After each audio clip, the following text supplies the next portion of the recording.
Assalamualaikum warahmatullahi wabarakatuh.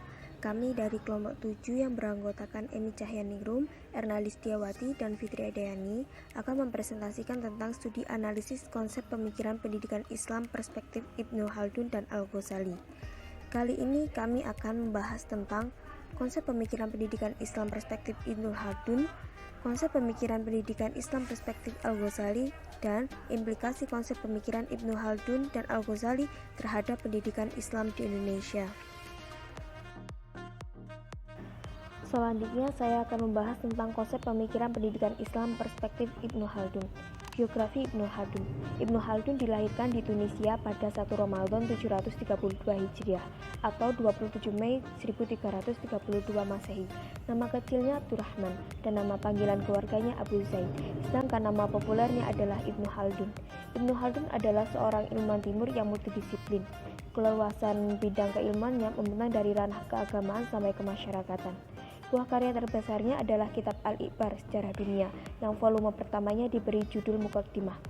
Hidup beliau berpindah-pindah dari Maroko ke Andalus dan sebaliknya. Beliau juga pernah hijrah ke Mesir, kemudian ke Damaskus, dan yang terakhir kembali lagi ke Mesir. Pada tahun 1384 Masehi, beliau diangkat menjadi hakim mazhab Maliki di Mesir. Ibnu Khaldun wafat pada tanggal 16 Maret 1406 Masehi atau 26 Ramadan 808 Hijriah dalam usia 74 tahun di Mesir.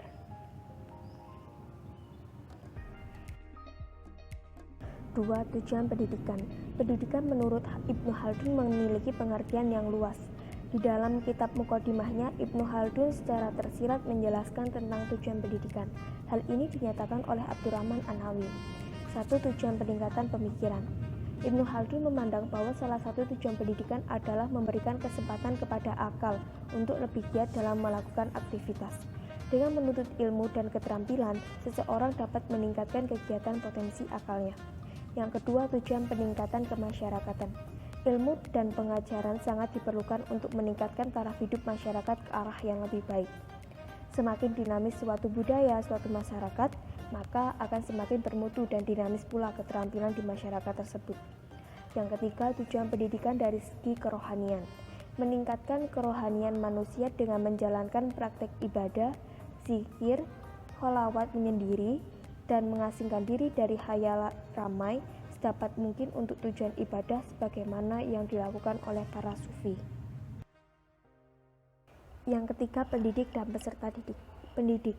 Seorang pendidik bertanggung jawab mengarahkan jalannya proses belajar mengajar, di antaranya membimbing perkembangan pengetahuan peserta didik. Pendidik di dalam pandangan Ibnu Khaldun haruslah orang yang berpengetahuan luas dan mempunyai kepribadian yang baik.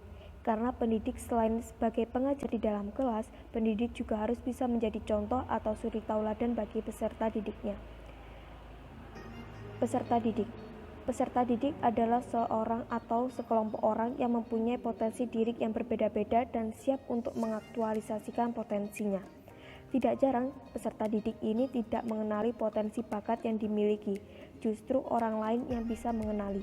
Beliau menganjurkan agar guru-guru mempelajari sungguh-sungguh perkembangan akal pikiran murid-muridnya. Yang keempat, metode pengajaran. Menurut Ibnu Khaldun, mengajarkan anak-anak atau remaja hendaknya didasarkan atau prinsip-prinsip pandangan bahwa tahap permulaan pengetahuan adalah bersifat total atau keseluruhan. Kemudian secara bertahap, baru terperinci sehingga anak dapat menerima dan memahami permasalahan pada tiap bagian dari ilmu yang diajarkan. Lalu guru mendekatkan ilmu itu kepada pikirannya dengan penjelasan dan uraian-uraian sesuai dengan tingkatan kemampuan berpikirnya anak-anak tersebut, serta kesiapan kemampuan menerima yang diajarkan. Yang kelima, kurikulum. Dalam kurikulum pendidikannya Ibnu Khaldun membagi ke dalam dua tingkatan, yaitu 1. Tingkatan pemula.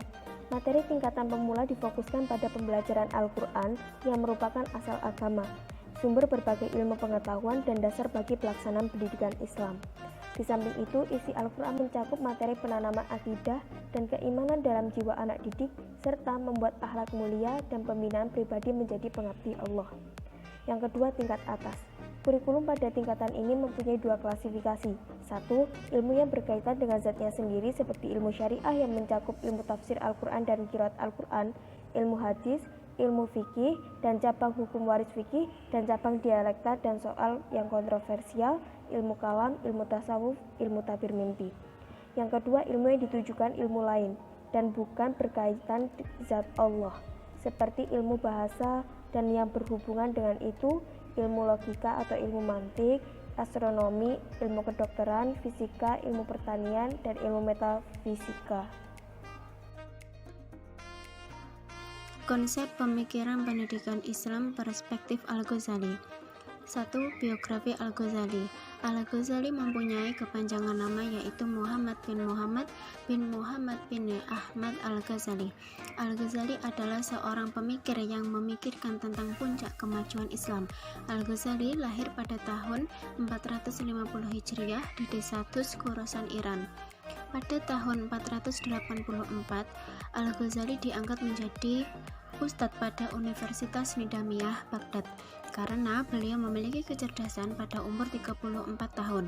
Kemudian diangkat lagi menjadi pemimpin pada universitas tersebut.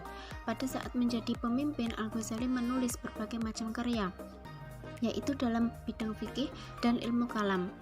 Al-Ghazali wafat pada usia 55 tahun, yaitu pada tahun 505 Hijriah.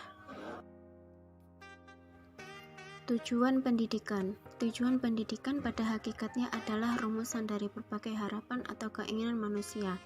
Menurut Al-Ghazali, tujuan pendidikannya yaitu sebagai berikut: mendekatkan diri kepada Allah SWT, mendapatkan kebahagiaan hidup di dunia dan di akhirat, menjadi kesempurnaan insani, mewujudkan kemampuan manusia melaksanakan tugas keduniaan dengan baik.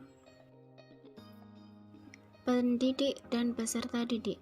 Ada beberapa sifat-sifat penting yang harus dimiliki seorang pendidik, yakni amanah dan tekun belajar, bersifat lemah lembut dan kasih sayang terhadap murid, dan memahami dan berlapang dada dalam ilmu serta orang-orang yang mengajarkannya, berpengetahuan luas, istiqomah dan memegang teguh prinsip.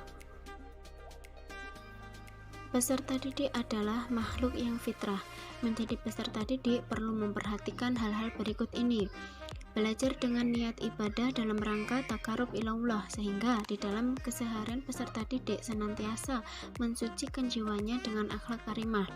Bersikap tawadhu, menjaga pikiran dan bertentangan yang timbul dari berbagai aliran, mempelajari ilmu-ilmu terpuji untuk ukhrawi dan duniawi, mengenal nilai-nilai pragmatis bagi suatu ilmu pengetahuan, yaitu ilmu yang bermanfaat.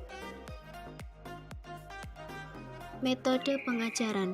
Pendidikan akhlak dan agama adalah yang menjadi sasaran bagi Al-Ghazali yang paling penting. Ada beberapa metode pengajaran menurut Al-Ghazali, yaitu metode teladan yang memberikan contoh perilaku yang baik supaya bisa ditiru dan dilaksanakan dengan baik pula. Metode guidance and counseling atau bimbingan dan penyuluhan, melakukan dengan cara tertentu atau dengan pendekatan tertentu. Metode cerita, memberikan penjelasan atau bercerita secara lisan. Metode motivasi, memberikan motivasi atau kata-kata penyemangat baik itu secara langsung ataupun tidak langsung. Metode reinforcement, mendorong semangat, memberikan informasi atau umpan balik bagi peserta didik atas perbuatannya sebagai suatu tindakan dorongan ataupun koreksian. Kurikulum. Kurikulum Al-Ghazali adalah materi keilmuan yang disampaikan kepada murid secara berurutan, mulai dari hafalan dengan baik, mengerti, memahami, meyakini, dan membenarkan terhadap apa yang diterimanya sebagai pengetahuan. Adapun beberapa kurikulum menurut Al-Ghazali sebagai berikut: ilmu Al-Quran dan ilmu agama lain, contohnya seperti fikih, hadis, dan tafsir. Ilmu bahasa, contohnya seperti nahwu, sorof, makhraj, dan lafal-lafalnya. Kemudian ilmu fardu kifayah, itu ilmu kedokteran, matematika, teknologi, dan politik. Dan ilmu kebudayaan, itu seperti syair, sejarah, ataupun beberapa cabang dari filsafat. Poin C. Implikasi konsep pemikiran Ibnu Khaldun dan Al-Ghazali terhadap pendidikan Islam di Indonesia. Yakni rumusan tujuan pendidikan menurut Ibnu Khaldun itu sesuai dengan prinsip dasar tujuan pendidikan Islam, terutama pada prinsip keseimbangan dan universal, di mana pendidikan berperan mendidik manusia untuk mengembangkan potensi yang dimiliki secara seimbang dan sesuai dengan porsinya, sehingga prinsip keseimbangan dan menyeluruh ini juga dapat menghasilkan pengembangan potensi terkhusus pada peserta didik yang relevan terhadap kebutuhan masyarakat dan sejalan dengan zamannya. Lalu, Ibnu Khaldun, konsep yang ditawarkan oleh Ibnu Khaldun ini tentang pendidik dan peserta didik ini juga berimplikasi pada pendidikan Islam di Indonesia. Terlihat dari guru yang diharapkan memiliki karakter yang baik sebagai panutan peserta didik, kemudian peserta didik yang diharapkan cerdas tidak hanya secara intelektual tapi juga secara emosional, spiritual, dan religi, yang ini bisa kita lihat dari kompetensi penilaian yang terbagi menjadi 4 kompetensi inti. Lalu Ibnu Khaldun, buah pemikirannya juga berimplikasi pada metode pengajaran pendidikan Islam, di mana lebih kepada prinsip pemilihan metode pembelajaran yang melihat bahwa setiap individu itu memiliki minat dan bakat tersendiri. Menjadi sebuah perhatian khusus ya. Selanjutnya yakni kurikulum Ibnu Khaldun ini juga berimplikasi kepada pendidikan Islam yang disusun, materinya itu disusun secara bertingkat atau berjenjang. Selanjutnya yakni implikasi pemikiran Al-Ghazali. Penekanan Al-Ghazali terhadap materi fikih Syafi'i sangat terasa di pondok pesantren dan madrasah diniyah di Indonesia. Lalu, penekanan pendidikan akhlak pada pondok pesantren juga merupakan salah satu pengaruh dari pemikiran Al-Ghazali, seperti penghormatan terhadap guru, pendekatan kasih sayang kepada murid. Al-Ghazali juga diyakini berpengaruh terhadap sistem pendidikan yang menganut pola asrama sebagaimana yang dikembangkan oleh pondok pesantren. Hingga saat ini, implikasi pemikiran Al-Ghazali yang paling terasa di Indonesia dengan menekankan penguasaan materi pelajaran dengan cara menghafal pada tingkat dasar dan memahami pada tingkat yang lebih lanjut. Selanjutnya menekankan praktek terhadap materi yang yakni sebagai pemenuhan aspek psikomotorik, dan yang terakhir adalah penghayatan materi pelajaran di mana ini diharapkan dapat dilaksanakan dalam kehidupan sehari-hari sebagai pemenuhan dalam aspek afektif. Mungkin itu yang dapat kami sampaikan. Bila ada kurang dan lebihnya mohon maaf. Wassalamualaikum warahmatullahi wabarakatuh. Selanjutnya, silakan menyimak diskusi di forum.